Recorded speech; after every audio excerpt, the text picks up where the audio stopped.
I wish I was a super genius inventor and could come up with a way to make a telephone into an explosive device that was triggered by the American superstar's voting number. The battery could explode and leave a mark on the face so I could know who to avoid talking to before they even talked.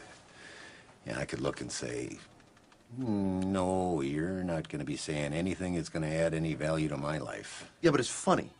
I mean, you gotta admit that. Stephen Clark, that's funny shit, Frank. It's not nice to laugh at someone who's not all there. It's the same type of freak show distraction that comes along every time a mighty empire starts collapsing.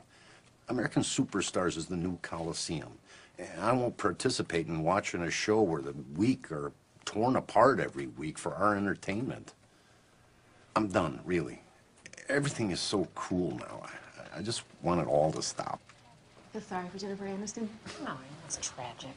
You know, and I don't care how many foreigners she adopts. I do not like Angelina Jolie. Either. I know. I mean, nobody talks about anything anymore. They just regurgitate everything they see on TV or hear on the radio or watch on the web. When was the last time you had a real conversation with someone without somebody texting or looking at a screen or a monitor over your head? You know, a conversation about something that wasn't celebrities, gossip, sports, or pop politics. You know, there's something important or something personal. You know what? Tate and Jeff were talking about that this morning. They were saying how their freedom of speech is in jeopardy. Well, you don't listen to them either? No, I don't. What are you more of a KT in a snake pit type of guy? Because those guys are pussies, Frank. All right? And they stole everything they got from Tate and Jeff. I really don't like any of them. How can you say that, bro? So maybe they're not politically correct, but it's funny, Frank. Well, seeing how as I'm not afraid of foreigners or people with vaginas, I guess I'm just not their target audience. You don't get it. If you got it, you wouldn't be so offended. Oh, I get it. And I am offended. Not because I got a problem with bitter, predictable, whiny millionaire disc jockeys complaining about celebrities or how tough their life is, while I live in an apartment with paper-thin walls next to a couple of Neanderthals who, instead of a baby, decided to give birth to some kind of nocturnal civil defense air raid siren that goes off every fucking night like it's Pearl Harbor. I'm not offended that they act like it's my responsibility to protect their rights to pick on the weak like pack animals. Or that we're supposed to support their freedom of speech when they don't give a fuck about yours or mine. So you're against freedom of speech now? That's in the Bill of Rights, man.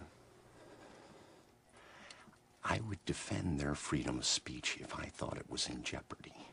I would defend their freedom of speech to tell uninspired, bigoted, blowjob, gay-bashing, racist, and rape jokes, all under the guise of being edgy.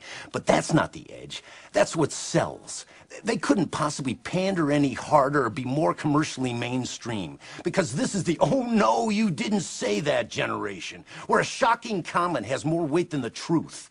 No one has any shame anymore, and we're supposed to celebrate it.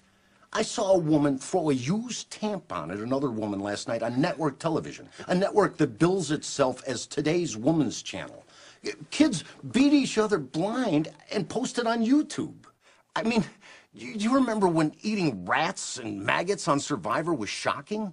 It all seems so quaint now. I'm sure the girls from Two Girls, One Cup are going to have their own dating show on VH1 any day now. I mean, why have a civilization anymore if we no longer are interested in being civilized? Frank?